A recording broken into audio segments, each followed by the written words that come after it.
नमस्कार दोस्तों, आपका स्वागत है आपके अपने चैनल स्टडी वाइन्स ऑफिशियल पर। तो आज का हमारा टॉपिक है संसद यानी कि पार्लियामेंट। तो आज की इस वीडियो में हम संसद से रिलेटेड जितने भी इम्पोर्टेंट क्वेश्चन हैं उन्हें कवर करेंगे। उसके बाद हम राज्यसभा को डिटेल में पढ़ेंगे, राज्यसभा के सभापति, उपसभापति इसके बारे में भी पढ़ेंगे। उसके बाद लोकसभा के बारे में डिटेल में पढ़ेंगे, लोकसभा के अध्यक्ष, उपाध्यक्ष इनके बारे में भी पढ़ेंगे। और इससे नेक्स्ट वीडियो में मैं राष्ट्रपति के बारे में बताऊंगा। तो आज की इस वीडियो में हम सिर्फ संसद, राज्यसभा और लोकसभा को कवर करेंगे और नेक्स्ट वीडियो में हम राष्ट्रपति के बारे में पढ़ेंगे। तो चलिए बिना देरी किए हुए वीडियो की शुरुआत करते हैं। और अब हम समझते हैं संसद के बारे में। तो संसद के 3 महत्वपूर्ण अंग हैं। पहला राज्यसभा, दूसरा लोकसभा और तीसरा राष्ट्रपति। राष्ट्रपति भी संसद के महत्वपूर्ण अंग हैं, क्योंकि बिना राष्ट्रपति के हस्ताक्षर किए कोई भी बिल कानून नहीं बनता जब तक उस पर राष्ट्रपति के हस्ताक्षर न हो जाएं। इसीलिए संसद के तीनों महत्वपूर्ण अंग हैं, राज्यसभा, लोकसभा और राष्ट्रपति। तो संसद का वर्णन हमारे संविधान के अनुच्छेद 79 में है। तो जितने भी संविधान के महत्वपूर्ण अनुच्छेद हैं इस पर मैंने वीडियो बना रखी है। अगर आपने वो वीडियो नहीं देखी तो ऊपर मैं आई बटन पर उस वीडियो का लिंक दे दूंगा, उसे ज़रूर देख लेना। और आप लोगों का रिस्पॉन्स उस वीडियो पर बहुत अच्छा रहा है, इसके लिए धन्यवाद। तो हम देखते हैं संसद का जो वर्णन है ये अनुच्छेद 79 में है। तो संसद का जो महत्वपूर्ण अंग है राज्यसभा, इसका वर्णन अनुच्छेद 80 में है और लोकसभा अनुच्छेद 81 में है। उसके बाद आप ये जो नीचे देख रहे हैं इमेज, ये संसद भवन की है। ये संसद भवन के ऊपर की इमेज है। तो ये जो पूरी बिल्डिंग है इसी को हम संसद भवन कहते हैं। तो संसद जो पूरी बिल्डिंग है इसी को संसद भवन कहते हैं। और इसी में ये है लोकसभा, और इधर ये जो देख रहे हैं ये है राज्यसभा, और ये वाला एरिया है ये लाइब्रेरी है संसद भवन के अंदर। और बीच में जो आप ये देख रहे हैं ये है सेंट्रल हॉल। तो ये जो आप देख रहे हैं ये पूरी बिल्डिंग है और इसी के अंदर है लोकसभा, इसी के अंदर है राज्यसभा और बीच में है सेंट्रल हॉल। तो जो संविधान के जो हमारा संविधान का निर्माण हुआ, जो संविधान सभा की बैठक हुई थी वो कहाँ पर हुई थी? तो इसी सेंट्रल हॉल में हुई थी। और सेंट्रल हॉल में ही जैसे किसी विदेशों के प्रतिनिधि आते हैं, मतलब मान लीजिए अमेरिका के राष्ट्रपति आए, उन्हें हमारे संसद भवन में भाषण देना है, तो भाषण कहाँ देंगे? ना तो वो लोकसभा में भाषण देंगे ना राज्यसभा में भाषण देंगे, वो भाषण देंगे सेंट्रल हॉल में। तो आपको मैंने पूरा ये स्ट्रक्चर बता दिया कि ये पूरी बिल्डिंग को संसद भवन कहते हैं और इसी में है लोकसभा, राज्यसभा और सेंट्रल हॉल, और ये है लाइब्रेरी। तो अब हम संसद के बारे में पढ़ते हैं डिटेल में। तो संसद को ही पार्लियामेंट कहते हैं इंग्लिश में, और इसका उल्लेख अनुच्छेद 79 में है, जैसा कि मैंने आपको बताया। तो पार्लियामेंट जो शब्द है ये फ्रेंच भाषा से लिया गया है। कई बार पूछा गया है कि जो पार्लियामेंट शब्द है कहाँ से लिया गया है, किस भाषा से लिया गया है? तो ये फ्रेंच भाषा से लिया गया है। और संसद की जननी ब्रिटेन को कहते हैं। ब्रिटेन से ही हमने संसदीय प्रणाली ली है और इसी को संसद की जननी कहते हैं। और संसद के कितने अंग होते हैं, यानी कि कितने पार्ट्स होते हैं? तो इसके 3 भाग होते हैं, मैंने आपको बताया, एक राज्यसभा, लोकसभा और राष्ट्रपति। और संसद के कितने सदन होते हैं? दोनों अलग अलग चीज़ें हैं। जब आपसे पूछा जाए कि संसद के कितने अंग होते हैं तो 3 अंग होते हैं, लोकसभा, राज्यसभा और राष्ट्रपति। पर जब पूछा जाए इसके कितने सदन होते हैं, यानी कि कितने हाउस होते हैं, तो 2 हाउस होते हैं, एक राज्यसभा और दूसरा लोकसभा। और जो भारतीय संसद भवन है इसका निर्माण किसने कराया था? तो एडविन लुटियंस और हर्बर्ट बेकर ने ही जो भारतीय संसद है पार्लियामेंट का हमारे डिज़ाइन तैयार किया था। किसने? एडविन लुटियंस और हर्बर्ट बेकर। तो उसके बाद आगे हम देखते हैं कि संसद के बाहरी परिधि 144 ग्रेनाइट पत्थरों के स्तंभ पर टिकी हुई है। तो जो आप ये इमेज में देख रहे हैं ये हमारा संसद भवन, और इसकी जो बाहरी परिधि में स्तंभ है ये कितने हैं टोटल? तो 144 स्तंभ है। तो जब एग्जाम में पूछा जाए कि संसद भवन की बाहरी परिधि कितने स्तंभों पर टिकी हुई है तो टोटल कितने हैं? 144 ग्रेनाइट पत्थरों के स्तंभ पर टिकी हुई है। उसके बाद नेक्स्ट है कि भारतीय संसद में भाषण देने वाले अमेरिकी राष्ट्रपति, कई बार एग्जाम में पूछा गया है कि कौन से अमेरिका के राष्ट्रपति हैं जिन्होंने भारत के संसद भवन में भाषण दिया। तो टोटल ये 4 हैं, आपको चारों याद रखने हैं। तो सबसे पहले हैं डी आइजनहोवर। ये 1959 में इन्होंने भारत का दौरा किया और भारतीय संसद भवन में भाषण दिया। तो भारतीय संसद भवन में इन्होंने भाषण कहाँ दिया बताइए, लोकसभा में या राज्यसभा में? तो मैंने जैसे कि वीडियो की शुरुआत में ही बताया था कि कोई भी विदेशी प्रतिनिधि हो आए, जब वो भारत में भारतीय संसद भवन में भाषण देता है तो कहाँ पर देता है? सेंट्रल हॉल में देता है, ना कि लोकसभा और राज्यसभा में। तो सबसे पहले कौन आए थे? डी आइजनहोवर, और ये कब आए थे? 1959 में। उसके बाद दूसरा दौरा जिमी कार्टर ने किया 1978 में, और 1978 में इन्होंने भी भारतीय संसद भवन में भाषण दिया। उसके बाद नेक्स्ट है बिल क्लिंटन, ये आए थे 2000 में। 2000 में इन्होंने भारत का दौरा किया और भारतीय संसद भवन में भाषण दिया। और नेक्स्ट है बराक ओबामा, ये सन 2010 में जब आए थे, मतलब मनमोहन सिंह के समय, तो इन्होंने भारतीय संसद भवन में भाषण दिया था। तो आपको ये चारों याद रखने हैं। पहले हैं डी आइजनहोवर, दूसरे हैं जिमी कार्टर, और तीसरे हैं बिल क्लिंटन, और चौथे बराक ओबामा। तो उसके बाद नेक्स्ट हम देखते हैं संसद के सत्र। तो संसद के सत्र टोटल कितने होते हैं? तो साल भर में संसद के 3 सत्र होते हैं। पहला बजट सत्र, दूसरा मानसून सत्र और तीसरा शीतकालीन सत्र। तो जो बजट सत्र होता है ये कब होता है?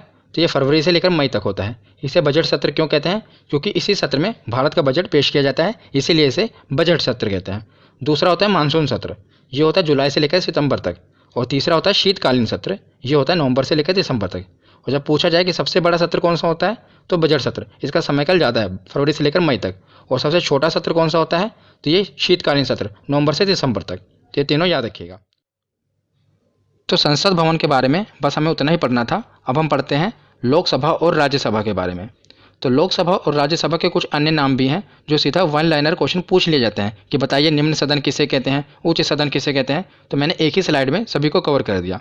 इस तरफ जितने भी हैं ये सभी लोकसभा के अन्य नाम हैं और इस तरफ राज्यसभा के। तो निम्न सदन किसे कहते हैं? तो लोकसभा को निम्न सदन कहते हैं और उच्च सदन राज्यसभा को कहते हैं। क्योंकि लोकसभा को भंग किया जा सकता है पर राज्यसभा को कभी भंग नहीं किया जा सकता, इसीलिए इसे उच्च सदन कहते हैं। और हाउस ऑफ पीपल ये लोकसभा को कहते हैं और काउंसिल ऑफ स्टेट्स ये राज्यसभा को कहते हैं। क्योंकि जो जनता के द्वारा चुने गए प्रतिनिधि हैं ये कहाँ पर जाते हैं? लोकसभा में। और जो राज्यों के प्रतिनिधि होते हैं ये राज्यसभा में जाते हैं। तो जनता का सदन किसे कहते हैं? लोकसभा को। और चर्चित लोगों का सदन राज्यसभा को। प्रथम सदन किसे कहते हैं? लोकसभा को। द्वितीय सदन किसे कहते हैं? तो राज्यसभा को। क्योंकि जो जनता के प्रतिनिधि होते हैं वो लोकसभा में बैठते हैं, जो जिन्हें डायरेक्ट जनता चुनती है वो लोकसभा में जाते हैं। और राज्यसभा का अलग से चुनाव होता है, मैं आगे आपको वीडियो में बताऊंगा। इसलिए जो प्रथम सदन कहते हैं ये लोकसभा को कहते हैं और द्वितीय सदन राज्यसभा को कहते हैं। अस्थायी सदन कौन सा होता है? तो लोकसभा ही अस्थायी सदन है और स्थायी सदन राज्यसभा। ये कई बार एग्जाम में पूछा जाता है, वेरी वेरी इंपॉर्टेंट, कि अस्थायी सदन किसे कहते हैं? तो लोकसभा को। और स्थायी राज्यसभा को। स्थायी सदन राज्यसभा को क्यों कहते हैं? क्योंकि इसे कभी भंग नहीं किया जा सकता। और उसके बाद युवाओं का सदन लोकसभा को और बड़ों का सदन तो राज्यसभा को। ये कुछ अन्य नाम हैं जो कई बार एग्जाम में पूछे गए हैं। तो अब हमने लोकसभा और राज्यसभा के अन्य नामों के बारे में पढ़ लिया। अब हम देखते हैं कि लोकसभा में सदस्यों की संख्या कितनी होती है। तो अभी हाल ही फिलहाल में लोकसभा के सदस्यों की संख्या में बदलाव हुआ है, वो मैं आपको बताऊंगा। तो पहले लोकसभा में अधिकतम सदस्य कितने होते थे? अधिकतम हो सकते थे 552, जिसमें से 550 राज्यों और केंद्र शासित प्रदेशों से चुनकर आते थे, जिन्हें हम वोट देकर लोकसभा में भेजते थे। और 2 एंग्लो इंडियन होते थे जिन्हें राष्ट्रपति मनोनीत करते थे। 550 का चुनाव होता था और 2 राष्ट्रपति द्वारा मनोनीत किए जाते थे। तो 550 में से 530 राज्यों से आते थे सदस्य और 20 केंद्र शासित प्रदेशों से। तो ये एंग्लो इंडियन क्या होते हैं ये भी मैं आपको आगे बताऊंगा। अभी पर हाल ही फिलहाल में संविधान में एक संशोधन हुआ। तो संविधान संशोधन 104 के अंतर्गत क्या हुआ कि जो एंग्लो इंडियन थे इनका आरक्षण अब खत्म कर दिया गया लोकसभा से। तो जो पहले जो 2 सदस्य होते थे जिन्हें राष्ट्रपति मनोनीत करते थे, इनका आरक्षण क्या कर दिया गया? लोकसभा से खत्म कर दिया गया। तो अब पूछा जाए कि इनका आरक्षण खत्म करने के बाद अब लोकसभा में अधिकतम सदस्यों की संख्या कितनी है? तो कितनी हो सकती है? तो 550 हो सकती है, जिसमें से 2 तो खत्म हो गए तो बचे 550। तो टोटल ये 550 अब अधिकतम सदस्य हो सकते हैं, जिसमें से 530 राज्यों द्वारा और 20 केंद्र शासित प्रदेशों द्वारा। तो एंग्लो इंडियन कौन होते हैं मैं आपको बताता हूँ। तो जिनके पिता दादा परदादा यूरोप के यानी कि अंग्रेज हो और जो उनकी माँ हो भारतीय हो, तो उनकी जो संतान होगी वो एंग्लो इंडियन कहलाएगी। मतलब जब अंग्रेज भारत में रहते थे तो उन्होंने जब भारतीय महिला से विवाह कर लिया तो जो इन दोनों से जो संतान हुई वो क्या कहलाई? एंग्लो इंडियन कहलाई। मतलब पिता तो है अंग्रेज पर माँ भारतीय है, तो इनकी संतान क्या कहलाएगी? एंग्लो इंडियन कहलाएगी। तो अभी तक क्या होता था कि लोकसभा में 2 एंग्लो इंडियन को राष्ट्रपति मनोनीत करते थे, इनका आरक्षण था। पर अभी संविधान संशोधन 104 के अंतर्गत एंग्लो इंडियन की सीट का जो आरक्षण है इसे खत्म कर दिया गया है। तो पहले 552 अधिकतम सदस्य हो सकते थे, अब 2 एंग्लो इंडियन को खत्म कर दिया गया सदस्यता। तो अब कितने हो गए? तो अधिकतम कितने सदस्य हो सकते हैं? हम 550 हो सकते हैं। आशा करता हूँ आपको डायग्राम से क्लियर होगा। तो अधिकतम सदस्यों की संख्या तो हमने देख ली। अब हम देखते हैं कि लोकसभा में वर्तमान सदस्यों की संख्या कितनी है। तो आप कंफ्यूज मत होइएगा कि अधिकतम सदस्यों की संख्या कितनी है, वर्तमान सदस्यों की संख्या कितनी है, इसीलिए मैंने डायग्राम से बताया है। तो चलिए मैं आपको एक उदाहरण से और क्लियर कर देता हूँ। मान लीजिए जब आपने किसी कॉलेज में एडमिशन ली थी ग्रेजुएशन करने के लिए, तो उसमें सीटें होती थी ना, लिमिटेड होती थी। मान लीजिए जिसमें आपने एडमिशन ली थी उसमें 50 सीट थी ग्रेजुएशन के लिए। पर जब एडमिशन हुई बच्चों ने कितनी सीटों पर एडमिशन हुई? 45। 5 बच्चों ने एडमिशन नहीं लिया। टोटल कितने बच्चे एडमिशन ले सकते थे? 50। यह है अधिकतम संख्या। पर वर्तमान में अगर पूछा जाए कि उसमें कितने बच्चों ने एडमिशन ली तो 45। 5 सीटें भी खाली है ना।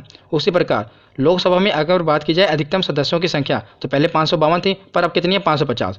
पर अगर पूछी जाए कि वर्तमान में कितनी है, अधिकतम कितनी हो सकती है, वो तो 550 है, पर वर्तमान में बात की जाए तो 543 है। 545 पहले हुआ करती थी, पर 2 एंग्लो इंडियन का इलेक्शन खत्म कर दिया गया। तब कितने सदस्यों की संख्या है, तो 543, और 543 में से 530 राज्यों में से है और 13 केंद्र शासित प्रदेशों में से। पर कहानी यहीं पर ख़त्म नहीं होती। जैसा कि आपको पता है कि अनुच्छेद 370 को ख़त्म कर दिया गया। तो पहले जो जम्मू कश्मीर होता था ये एक पूरा राज्य होता था ना, लेकिन अब इसे क्या किया गया, 2 केंद्र शासित प्रदेशों में बांट दिया गया। एक तो जम्मू कश्मीर और दूसरा लद्दाख। तो इसमें पहले टोटल 6 लोकसभा की सीटें होती थी जब ये राज्य था, लेकिन जब से ये केंद्र शासित प्रदेश बना है तो क्या हुआ, अब इसे डिवाइड कर दिया गया। 5 जो सीटें हैं लोकसभा की ये जम्मू कश्मीर प्रदेश के पास है और एक लद्दाख के। तो अभी ये घोषित है, याद रखिएगा, जब से ये केंद्र शासित प्रदेश बना है अभी चुनाव नहीं हुआ। जब 2019 में चुनाव हुआ था तो ये राज्य था। तो अभी वर्तमान में बात की जाए तो 530 जो है राज्यों से हैं और 13 केंद्र शासित प्रदेशों से। पर आगे जब चुनाव होगा तो इसमें अपडेशन हो जाएगी। क्या होगा कि जो 6 ये सीटें हैं राज्यों में से कम हो जाएंगी, क्योंकि ये तो केंद्र शासित प्रदेश बन गया, और ये ऐड कहाँ पर हो जाएंगी, केंद्र शासित प्रदेशों में से। तो आगे क्या होगा कि जब आगे पूछा जाए कि जब इस मतलब अभी अपडेट नहीं हुआ है, अभी तो कितना है, अभी पूछा जाए कि वर्तमान में सदस्यों की संख्या तो 530 ही है और राज्यों से और केंद्र शासित प्रदेशों से। लेकिन जब इसमें चुनाव हो जाएगा तो राज्यों में कितनी हो जाएगी, 524, क्योंकि 6 लेस हो जाएगी और यही 6 इसमें केंद्र शासित प्रदेश में ऐड हो जाएगी। तो केंद्र शासित प्रदेशों में से कितनी हो जाएगी, तो 19 हो जाएगी। आशा करता हूँ आपको पूरा डायग्राम से क्लियर हो गया होगा। तो वर्तमान के सदस्यों की संख्या और अधिकतम सदस्यों की संख्या आपको पूरा याद हो गया होगा। उसके बाद हमने पूरा लोकसभा के बारे में देख लिया और राज्यसभा में भी सदस्यों की संख्या देख लेते हैं। इसमें कन्फ्यूज़न है, ये तो आपको आराम से क्लियर हो जाएगा। तो राज्यसभा में अधिकतम सदस्यों की संख्या कितनी हो सकती है, तो 250। तो 250 में से 200 जो 38 हैं ये राज्यों और केंद्र शासित प्रदेशों से हैं, और 12 को क्या होता है कि 12 जो सदस्य हैं इन्हें राष्ट्रपति द्वारा मनोनीत किया जाता है। 238 तो राज्यों और केंद्र शासित प्रदेशों का प्रतिनिधित्व करते हैं और 12 जो है ये राष्ट्रपति द्वारा मनोनीत किए जाते हैं। तो किन्हें राष्ट्रपति द्वारा मनोनीत किया जाता है, तो इसके बारे में लिखा गया है कि जो कला, विज्ञान, साहित्य और समाज सेवा के फील्ड से हैं उन्हें राष्ट्रपति द्वारा मनोनीत किया जाता है। यानी कि आर्ट्स, साइंस, लिटरेचर और सोशल सर्विस से रिलेटेड हो उन्हें ही राष्ट्रपति द्वारा मनोनीत किया जाता है। तो कितने सदस्यों को, 12। ये है अधिकतम। लेकिन अभी बात की जाए तो वर्तमान में, तो वर्तमान में राज्यसभा के सदस्यों की संख्या कितनी है, तो 245, जिसमें से 12 सदस्यों को राष्ट्रपति द्वारा मनोनीत किया जाता है। तो 245 में प्लस हुए 12 तो बचे कितने, 233, और 233 को राज्य और केंद्र शासित प्रदेशों से चुना जाता है। तो आशा करता हूँ ये भी आपको क्लियर होगा। तो राज्यसभा और लोकसभा के सदस्यों की संख्या के बारे में हमने पढ़ लिया। अब हम लोकसभा और राज्यसभा को डिटेल में पढ़ते हैं कि इससे कौन कौन से प्रश्न बनते हैं। तो इन दोनों को मैंने इकट्ठे ही कवर कर दिया है ताकि आप कंपेयर करके पढ़ें, क्योंकि जब आप कंपेयर करके पढ़ेंगे ना तो आपको ये ज़्यादा देर तक याद रहेंगे। तो इस तरफ है लोकसभा और इस तरफ है राज्यसभा। तो लोकसभा का वर्णन अनुच्छेद 81 में है और राज्यसभा का वर्णन अनुच्छेद 80 में है। तो लोकसभा का कार्यकाल कितना होता है, तो लोकसभा का कार्यकाल होता है 5 साल और राज्यसभा का कार्यकाल, तो याद रखिएगा जब पूछा जाए राज्यसभा का कार्यकाल कितना होता है तो राज्यसभा का तो कार्यकाल अनंत होता है, क्योंकि ये तो कभी भंग ही नहीं होती। पर राज्यसभा के सदस्यों का कार्यकाल होता है 6 साल, याद रखिएगा। तो दूसरा पॉइंट है भंग। तो भंग किया जा सकता है, किसे भंग किया जा सकता है, तो लोकसभा को भंग किया जा सकता है, पर राज्यसभा को कभी भंग नहीं किया जा सकता। ये क्यों नहीं किया जा सकता ये मैं आपको आगे बताऊंगा। तो 2 पॉइंट कवर हो गए, इसे भंग किया जा सकता है, राज्यसभा को भंग नहीं किया जा सकता। तो योग्यता क्या होती है, मतलब जो लोकसभा का चुनाव लड़ेंगे लोकसभा के सदस्यों की योग्यता क्या होगी, तो पहले तो वो भारत का नागरिक हो। दूसरी बात सबसे इम्पोर्टेंट, तो लोकसभा की जो सदस्यों की संख्या है न्यूनतम आयु कितनी होनी चाहिए, तो याद रखिएगा 25 वर्ष, न्यूनतम आयु होनी चाहिए 25 वर्ष, और सरकार के किसी लाभ के पद पर ना हो, और चौथा वो पागल और दिवालिया ना हो। तो ये जो 4 योग्यता होनी चाहिए जो लोकसभा का सदस्य है। राज्यसभा के सदस्यों में भी 3 योग्यता तो सेम ही है, पहला तो वो भारत का नागरिक हो, एक वो भारत के किसी सरकार के किसी लाभ के पद पर ना हो, और पागल और दिवालिया ना हो। पर ये जो सेकंड पॉइंट है ये इंपॉर्टेंट है कि उसकी न्यूनतम आयु कितनी होनी चाहिए, 30 वर्ष। तो लोकसभा में कितनी है, 25 वर्ष, और राज्यसभा में 30 वर्ष। ये कई बार एग्जाम में पूछा गया है। तो राज्यसभा को मैंने आपको बताया था ना, बड़ों का सदन कहते हैं। याद रखिएगा ज़्यादा बड़ी मतलब 30 वर्ष की आयु राज्यसभा में होनी चाहिए और लोकसभा में 25 वर्ष की आयु होनी चाहिए। तो जनता का सदन किसे कहते हैं, ये तो अभी तक आपको क्लियर हो गया होगा कि लोकसभा को जनता का सदन कहते हैं, क्योंकि जनता द्वारा चुने गए प्रतिनिधि इसमें जाते हैं लोकसभा में। और शिक्षितों का सदन किसे कहते हैं, तो राज्यसभा को। जैसा कि अभी आपने देखा ना, राष्ट्रपति किन्हीं किन्हें मनोनीत करता है, जो art, science, literature, social science service में, इनको राज्यसभा में मनोनीत किया जाता है राष्ट्रपति के द्वारा। और बाकी भी जो राज्यसभा के प्रतिनिधि होते हैं ये बड़े बड़े पॉलिटिशियन होते हैं। मतलब आम आदमी सीधा राज्यसभा में नहीं जा सकता, आम आदमी तो लोकसभा में ही जा सकता है, जिसे जनता सीधा चुनकर भेजती है। पर राज्यसभा में जो वोटिंग होती है ये MLA के द्वारा की जाती है, ये मैं अभी आपको बताऊँगा। इसीलिए जो शिक्षितों का सदन होता है ये राज्यसभा है और जनता का सदन लोकसभा है। तो उसके बाद अब हम आगे देखते हैं कि नेक्स्ट पॉइंट है चुनाव। तो लोकसभा में प्रत्यक्ष चुनाव होता है, मतलब चुनाव में जनता भाग लेती है। जहाँ हम ही चुनते हैं ना, हर 5 साल बाद लोकसभा का चुनाव होता है, उसमें जनता भाग लेती है। पर राज्यसभा में अप्रत्यक्ष चुनाव होते हैं। अप्रत्यक्ष चुनाव का मतलब जनता भाग नहीं लेती इसमें, राज्यसभा में। तो राज्यसभा का जो चुनाव होता है, इसमें भाग कौन लेता है? तो विधायक यानी कि एमएलए भाग लेते हैं। एमएलए वोटिंग करते हैं राज्यसभा में, और लोकसभा में जनता भाग लेती है, इसलिए इसे प्रत्यक्ष चुनाव और राज्यसभा को अप्रत्यक्ष चुनाव कहा जाता है। तो उसके बाद अब हम देखते हैं सदस्यों का चुनाव। तो सदस्यों का चुनाव लोकसभा में होता है 5 वर्ष पर। अभी 2019 में चुनाव हुआ प्रधानमंत्री का लोकसभा में, तो अभी आगे कब होगा? 5 सालों के बाद 2024 में। तो जनता के द्वारा चुने गए जितने भी प्रतिनिधि हैं लोकसभा में जाएंगे, तो 5 सालों के लिए कार्य करेंगे। अगर बहुमत की सरकार हो तब तो लोकसभा में 5 सालों के लिए कार्य करेंगे, तो 5 सालों के बाद ये इस्तीफा दे देंगे, तो लोकसभा भंग हो जाएगी। पर राज्यसभा के केस में ऐसा नहीं होता, राज्यसभा कभी भंग नहीं होती। इसे बहुत ही व्यवस्थित तरीके से इसका चुनाव कराया जाता है। तो प्रत्येक 2 वर्ष पर 1/3 सदस्यों का चुनाव होता है राज्यसभा में। तो इनका कार्यकाल तो मैंने आपको बताया पीछे कि 6 सालों का होता है, पर इनका जो चुनाव होता है वो प्रत्येक 2 वर्ष में होता है। ये कैसे, ये मैं आपको अभी एग्जाम्पल से बताता हूँ। मान लीजिए पूरा राज्यसभा है, इसे 3 भागों में बांट दिया जाता है, क्योंकि देखा मैं ऊपर लिखा ना 1/3 सदस्यों का चुनाव होता है, तो ये मतलब कि 1/3 सदस्यों का पहले चुनाव होगा। मतलब इसे 3 भागों में बांट दिया गया। तो पहले जो इसमें मेंबर हैं, इस खंड में मेंबर है, इनका चुनाव मान लीजिए 2020 में हो गया। उसके बाद अगले 1/3 सदस्यों का चुनाव कब होगा? 2 सालों बाद 2022 में। तो अब जो इस खंड में बैठे हैं इनका चुनाव हो गया। उसके अगले 2 सालों बाद 2024 में तो जो इस खंड में बैठे हैं अब इनका चुनाव हो गया। तो 2-2 सालों बाद क्या हुआ? 1/3 सदस्यों का चुनाव हो गया। तो उसके बाद अब वापस फिर ऊपर आएंगे 2020 वाले में, तो अब इसमें 2020, 22, 24 हो गया, तो अब 2026 में इनका चुनाव होगा। तो जो इस तरफ के मेंबर थे, देखिए इन्होंने 6 साल पूरा काम किया ना, 2020 से लेकर 2026 तक, इसी तरह आगे चलता रहता है। तो इस तरह इनका चुनाव चलता है। तो इसमें कभी राज्यसभा कभी भंग नहीं होती, क्योंकि जब इस तरफ 1/3 सदस्यों का चुनाव हो रहा होता है तो 2/3 सदस्य तो होते ही हैं ना, उनका कार्यकाल अभी बचा ही होता है। तो इस तरह राज्यसभा कभी पूरी तरह से भंग नहीं होती। आशा करता हूँ आपको इस एग्जाम्पल से क्लियर हो गया होगा। तो लोकसभा और राज्यसभा के बारे में हमने पढ़ लिया। अब हम देखते हैं लोकसभा के पदाधिकारी के बारे में।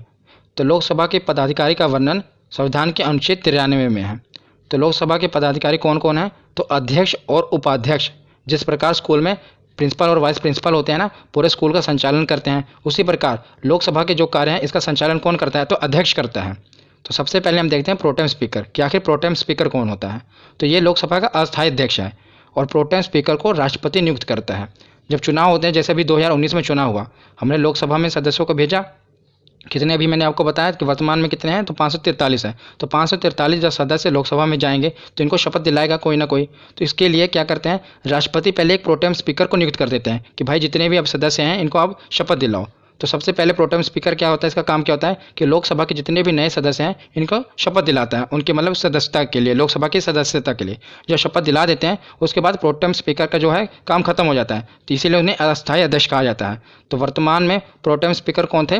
तो वीरेंद्र कुमार थे। याद रखिएगा, पूछा जाएगा ये एग्जाम में, ज़्यादातर पूछा भी गया अभी एसएससी के एग्जाम में कि वर्तमान में प्रोटेम स्पीकर कौन थे 17वीं लोकसभा में? तो वीरेंद्र कुमार थे, याद रखिएगा। तो अब हम देखते हैं अध्यक्ष और स्पीकर के बारे में लोकसभा के। तो लोकसभा के अध्यक्ष का चुनाव लोकसभा के सदस्यों द्वारा किया जाता है। तो पहले प्रोटेम स्पीकर जितने भी नए सदस्य होते हैं लोकसभा के उन्हें शपथ दिलाते हैं।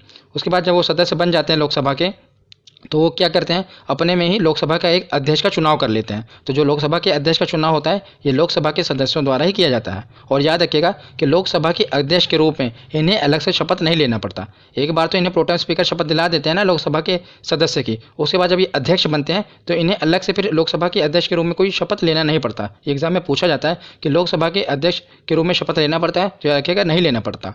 और अध्यक्ष जो है लोकसभा के, ये अपना त्यागपत्र, मान लीजिए बाद में जब अपना ये जो त्यागपत्र देते हैं, इस्तीफा देते हैं, तो किसे देते हैं? तो उपाध्यक्ष को देते हैं। याद रखिएगा, अध्यक्ष किसको देते हैं? तो उपाध्यक्ष को। अगर मान लीजिए उपाध्यक्ष को इस्तीफा देना तो वो किसे देंगे? तो वो अध्यक्ष को देंगे।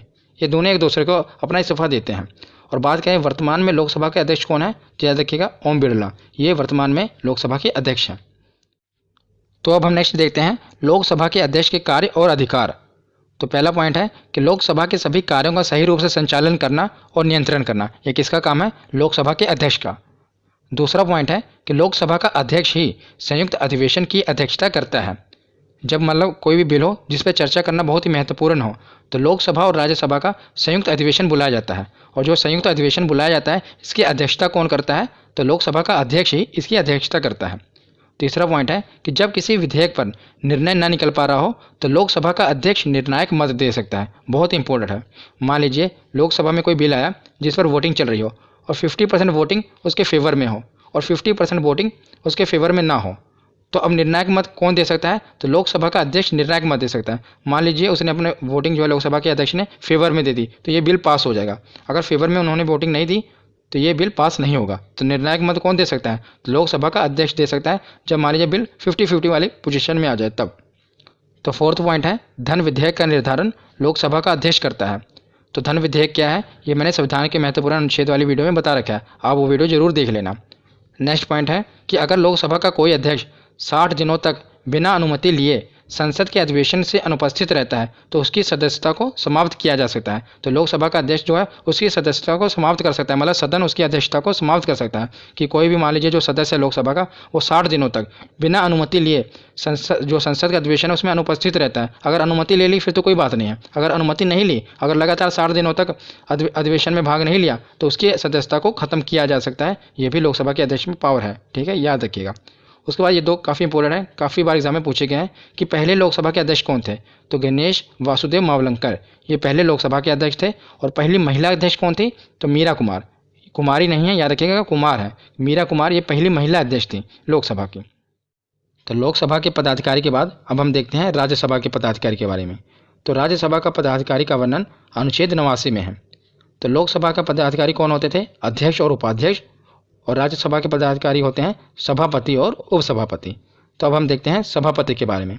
तो भारत का उपराष्ट्रपति ही राज्यसभा का सभापति होगा। माफ़ कीजिएगा, मैंने यहाँ पर गलती से राष्ट्रपति लिख उठा, पर यहाँ पर उपराष्ट्रपति आएगा। भारत का उपराष्ट्रपति ही राज्यसभा का सभापति होगा। और सभापति संसद का सदस्य नहीं होता, ये बहुत इंपॉर्टेंट है। जब हमने लोकसभा में अध्यक्ष के बारे में पढ़ा तो वो संसद का सदस्य होता है, मतलब उस समय लोकसभा का अध्यक्ष होता है, पर जो सभापति होता है ये संसद का सदस्य नहीं होता, ये याद रखिएगा। और सभापति की अनुपस्थिति में उपसभापति उनका कार्य करेंगे। तो मान लीजिए सभापति नहीं है तो उनकी अनुपस्थिति में उपसभापति उनका कार्य करेंगे। और सभापति जो है उपराष्ट्रपति होते हैं ये अपना त्यागपत्र राष्ट्रपति को देंगे। ये काफ़ी बार एग्जाम में पूछा गया है, क्योंकि हम गलती कर देंगे कि जो सभापति हैं ये उपसभापति को अपना त्यागपत्र देंगे, पर नहीं, ये उपराष्ट्रपति होते हैं ना, तो जो उपराष्ट्रपति हैं ये राष्ट्रपति को अपना त्यागपत्र देंगे और उपसभापति अपना त्यागपत्र सभापति को। उपसभापति तो सभापति को देंगे, पर जो सभापति हैं ये किसको देंगे? राष्ट्रपति को अपना त्यागपत्र देंगे, याद रखिएगा, काफ़ी बार ये पूछा गया एग्जाम में। और एक आपको और बात बता देता हूँ, जो उपराष्ट्रपति होते हैं इन्हें जो तनख्वाह मिलती है, जो इनको वेतन मिलता है, ये उपराष्ट्रपति के पद के लिए नहीं मिलता, बल्कि जो ये राज्यसभा में सभापति के रूप में काम करते हैं ना, इसके लिए इनको वेतन मिलता है उपराष्ट्रपति को। तो नेक्स्ट हम देखते हैं कि वर्तमान समय में राज्यसभा के सभापति कौन है? तो वेंकैया नायडू जी ये वर्तमान समय में राज्यसभा के सभापति हैं। और वर्तमान समय में राज्यसभा के उपसभापति कौन है? तो हरिवंश नारायण सिंह ये उपसभापति हैं वर्तमान समय में। तो आज की वीडियो यहीं पर ख़त्म होती है। कैसी लगी आपको वीडियो कमेंट सेक्शन में जरूर बताना। धन्यवाद।